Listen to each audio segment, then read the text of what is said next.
Olá, que bom ver você aqui comigo mais uma vez. Com certeza você deve estar se perguntando sobre o tema de hoje. Que lições eu posso tirar do inferno? Afinal de contas, esse lugar repugnante pode me trazer alguma lição?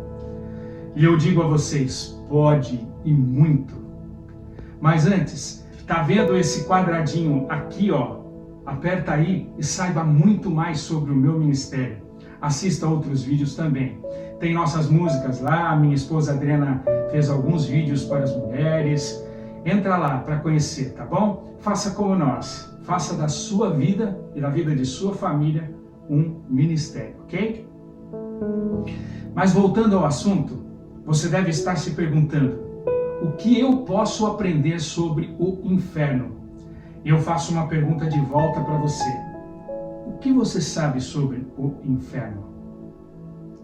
Em primeiro lugar, para desmistificar essa palavra, o Wikipédia diz que inferno é um conceito presente em diferentes religiões, mitologias e filosofias, representando a morada dos mortos, ou seja, a sepultura. Já o dicionário diz que inferno é o local subterrâneo habitado pelos mortos, simplesmente a sepultura que todos nós conhecemos. Muita gente acha que inferno é aquele lugar pegando fogo o dia inteiro, onde é a morada de Satanás e as pessoas más são mandadas para lá quando morrem. Não tem nada disso. Numa forma simples de explicar, inferno é simplesmente a sepultura, onde as pessoas são colocadas quando morrem.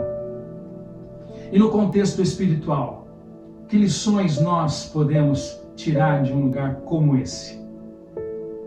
Abra sua Bíblia no livro de Eclesiastes, no capítulo 7, e vamos ler o verso 2 juntos. A Bíblia, ela diz o seguinte, preste bastante atenção.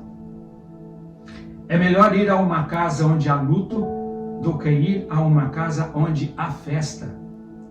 Pois onde há luto, lembramos que um dia vamos morrer, e os vivos nunca devem esquecer isso. É claro que eu e você preferimos festa do que luto. Quem em sã consciência gosta de um luto do que uma festa? Em uma festa nós nos divertimos, damos risadas e, via de regra, estamos alegres e felizes. Num luto não. Num luto não é assim. E talvez você esteja achando Salomão, quem escreveu este texto, um maluco por preferir o luto. Mas quem sabe você não tenha levado em consideração que Salomão, ao escrever esse texto, não considerou o que as pessoas preferem, mas o que elas precisam. Primeiro, verificamos no contexto imediato desse texto que Salomão está falando da construção de uma sabedoria capaz de lidar com as complexas questões da vida. Essa sabedoria não é construída facilmente, mas sim enfrentando questões difíceis da vida, refletindo sobre elas. Considerar a morte nos faz considerar a vida. A sabedoria é muito mais fortemente construída nos momentos difíceis de luta e dor, onde somos provados, do que nos momentos de alegria e festa. Então, por que ao invés de ficarmos reclamando da vida, quando estamos passando pelos momentos de dor, não construímos nossa sabedoria tirando lições destes acontecimentos? O sofrimento é inevitável. Mais cedo ou mais tarde passaremos por ele. Então, por que não potencializarmos e canalizarmos o que estamos passando para um aprendizado de vida que nos trará amadurecimento? Por que não? Mas vocês sabem o que é antagônico? Antagônico é nós construímos uma sabedoria com base nas nossas experiências e reflexões, e tudo isso ser loucura diante dos olhos de Deus. A Bíblia diz em 1 Coríntios, no capítulo 3, no versículo 19, na primeira parte do texto, a seguinte coisa: pois aquilo que este mundo acha que é sabedoria, Deus acha que é loucura. Deus é imprevisível. tudo que nós esperamos de Deus com base em uma linha de raciocínio construído sobre a nossa sabedoria, Deus pode fazer tudo ao contrário. Não existe ninguém que pode prever os caminhos do Senhor. Não existe ninguém capaz de medir os seus pensamentos. Não existe ninguém capaz de alcançar e estudar a mente de Deus e colocá-la dentro de parâmetros. Não existe um padrão de comportamento. Deus é soberano. E para Ele não existe altura, nem largura, nem profundidade, nem medida alguma que o homem possa defini-lo, a não ser uma única medida: o seu amor. O livro de João, no capítulo 11, nos fala da história da ressurreição de Lázaro. E este texto do luto de Lázaro nos traz inúmeras lições sobre esta única forma de medirmos a grandeza de Deus, o seu amor. Para vocês terem uma ideia desta história, Lázaro era um grande amigo de Jesus e ele tinha duas irmãs chamadas Marta e a outra Maria. E a Bíblia diz que eles amavam muito a Jesus. E Jesus amava muito esses três irmãos. Eles viviam na cidade de Betânia e todas as vezes que Jesus ia a Betânia, ele ficava na casa de Lázaro, Marta e Maria. Um dia Lázaro ficou muito doente e a doença era tão forte que deixou Lázaro de cama. Marta e Maria pediram que alguém fosse ao encontro de Jesus com a notícia: Lázaro, aquele a quem tu amas, está enfermo. Elas queriam que Jesus largasse tudo no mesmo instante e fosse a Betânia para curar o seu amigo Lázaro. Mas a palavra de Deus diz que Jesus, ao ouvir a notícia, ainda ficou mais 2 dias no mesmo lugar. E aqui começa a loucura do amor de Deus, imprevisível aos nossos olhos. O Senhor Jesus disse aos discípulos que a doença não era para a morte de Lázaro, mas para que o poder e o amor de Deus fosse revelado. Depois desses 2 dias, Jesus disse aos discípulos: o nosso amigo Lázaro está dormindo, mas eu vou lá acordá-lo. E os discípulos não entenderam e disseram: Senhor, se ele está dormindo, quer dizer que vai ficar tudo bem. Mas Jesus queria dizer que Lázaro estava morto. O Senhor Jesus chegou a Betânia. Já fazia 4 dias que Lázaro havia sido sepultado. Quando Marta soube que Jesus estava chegando, foi ao seu encontro e disse a Jesus: se o Senhor estivesse aqui, o meu irmão não teria morrido. E Jesus disse: o seu irmão vai ressuscitar. Mas Marta não entendeu o que Jesus quis dizer e respondeu: eu sei que ele vai ressuscitar no último dia. Jesus estava querendo dizer que ele era a ressurreição e a vida e que Lázaro seria ressuscitado naquela hora. Jesus pediu para chamar Maria, a outra irmã. Quando Maria soube que Jesus havia chegado, ela também foi ao encontro de Jesus e disse as mesmas palavras de sua irmã Marta. Parecia que elas até haviam combinado. Se o Senhor estivesse aqui, o meu irmão não teria morrido, ela disse. Então a Bíblia nos diz que Jesus, comovido, chorou e pediu para ver onde Lázaro havia sido sepultado. Chegando em frente da sepultura, Jesus pediu que a pedra fosse removida e Marta disse: Senhor, já cheira mal, pois está sepultado faz 4 dias. Então, com muita paciência, Jesus disse a Marta: eu não disse que se você cresce, você veria a revelação do meu amor? A história conta que tiraram a pedra E Jesus orou para que o amor e a glória de Deus fossem revelados na pessoa e no poder de Jesus naquele momento.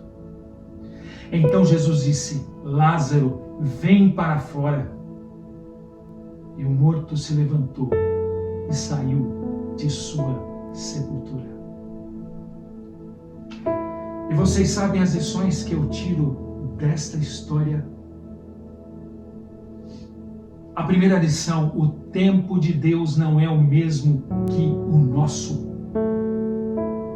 As pessoas que foram dar a notícia a Jesus a respeito da condição emergencial de Lázaro esperavam que ele fosse ao encontro do amigo na mesma hora, mas tiveram que esperar 2 longos dias para serem atendidos.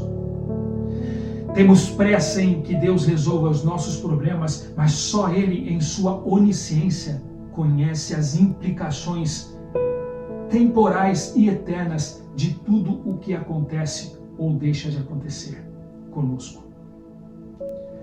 Vale lembrar que às vezes, antes de fazer alguma coisa por nós, Deus precisa fazer alguma coisa em nós. E isso pode levar algum tempo, porque isso vai depender de nós. A segunda lição: a demora de Deus tem propósitos. Deus é especialista em nos fazer esperar. Foi assim com Abraão, foi assim com José, Abacuque e tantos outros. E eu posso garantir para vocês que não é descaso ou capricho dele. Muito pelo contrário. Ele tem um objetivo muito bem definido: criar situações para o exercício da nossa fé. A ausência de Jesus no momento de maior aflição, quando Lázaro estava morrendo em cima da cama, se tornara uma oportunidade para eles crerem. A genuinidade de nossa fé é atestada e comprovada durante o que chamamos de espera. As crises e aflições revelam se de fato confiamos em Deus. A terceira lição: somos coautores das bênçãos que pedimos. Jesus delegou aos homens a tarefa de tirar a pedra. A maioria das coisas que pedimos a Deus depende da nossa cooperação para recebermos. Você sabia? Querem exemplos? Para ver Lázaro ressuscitado, era preciso que eles tirassem a pedra. Quando pedimos a Deus por saúde, cabe a nós cuidarmos do nosso corpo, de nossa alimentação. Quando pedimos a Deus por proteção, cabe também a nós evitarmos exposições desnecessárias. Quando pedimos a Deus por estabilidade financeira, por exemplo, cabe a nós sermos esforçados em nosso trabalho e equilibrados em nossos gastos. A quarta lição: para Deus nunca é tarde demais. Marta, a irmã de Lázaro, insinuou que nada poderia ser feito. Deus pode se antecipar às nossas necessidades, provendo o que precisamos antes mesmo de pedirmos. Deus pode atender às nossas orações no tempo em que as fazemos, mas Deus pode também manifestar a sua glória e o seu amor depois que o pior já aconteceu. Em toda e qualquer situação, o que realmente importa é sabermos que Deus, em todo e qualquer tempo, tudo pode. Quando pensamos que tudo está acabado, que não existe saída, Jesus pode nos surpreender, porque o seu comportamento é imprevisível e cheio de propósitos e propósitos de salvação. Ele tudo pode, Ele tudo sabe. Confie nesta sabedoria que excede, que ultrapassa, que supera todo o nosso entendimento. Nós não sabemos absolutamente nada. Se hoje Jesus parece estar demorando para vir socorrer você, e a tua fé está acabando e você não acredita em mais nada por causa dessa demora. Se alguém que você ama está num hospital entubado ou sedado, se alguém que é muito importante para você neste momento está desenganado pelos médicos e sua situação chegou a um ponto sem retorno, acredite que tudo o que está acontecendo com você é para que a glória de Deus se manifeste em sua vida e na vida de quem você ama. Nada do que acontece com um filho de Deus é por acaso, e você é um filho de Deus. Mesmo que a morte bata em sua porta, Deus tira lições desta situação.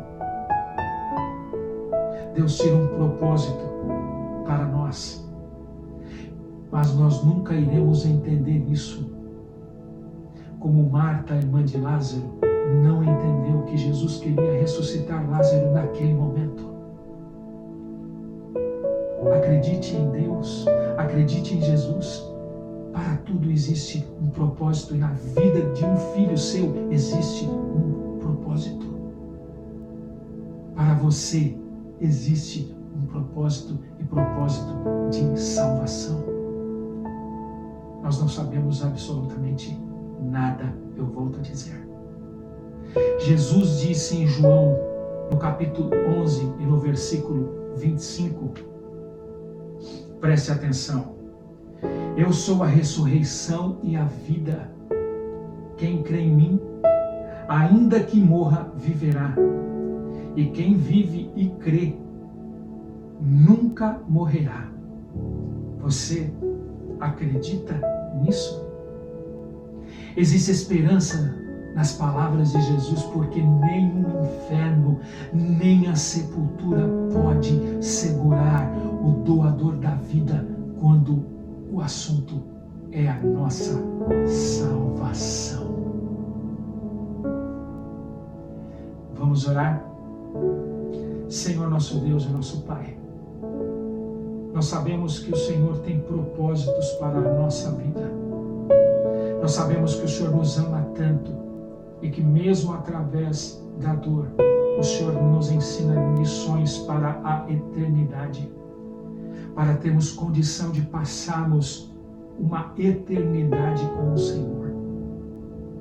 Senhor nosso Deus, que o Senhor nos ensine a passarmos por estas provações, pelo luto se for preciso, para aprendermos lições genuínas, para vivermos ao seu lado e termos o nosso caráter transformado, o nosso caráter mudado. Que o Senhor se faça presente na nossa vida, dando-nos a condição de entendermos isso e de descansarmos nos seus braços de amor quando às vezes não entendemos os problemas que estamos enfrentando. Que nós possamos ter consciência de que os propósitos do Senhor são para o nosso bem, e mesmo que a morte bata à nossa porta, que o Senhor nos dê a confiança para entendermos que o Senhor quer o melhor para nós. Pai de amor e de misericórdia, nós pedimos que o Senhor neste momento visite cada pessoa que está entubada ou sedada ou em um leito de dor, num hospital ou mesmo em uma casa. Que o Senhor nesse momento possa amenizar a condição de saúde destas pessoas. Que o Senhor possa levantar estas pessoas nesse momento do seu leito de dor, e que o Covid, por exemplo, que é uma doença que está acabando com muitas e muitas pessoas que nós amamos, ela possa ser sanada pelo seu poder. Como o Senhor disse para Lázaro vir para fora, nada é impossível para o Senhor. Nós pedimos nesse momento a tua misericórdia, a tua cura, em nome de Jesus.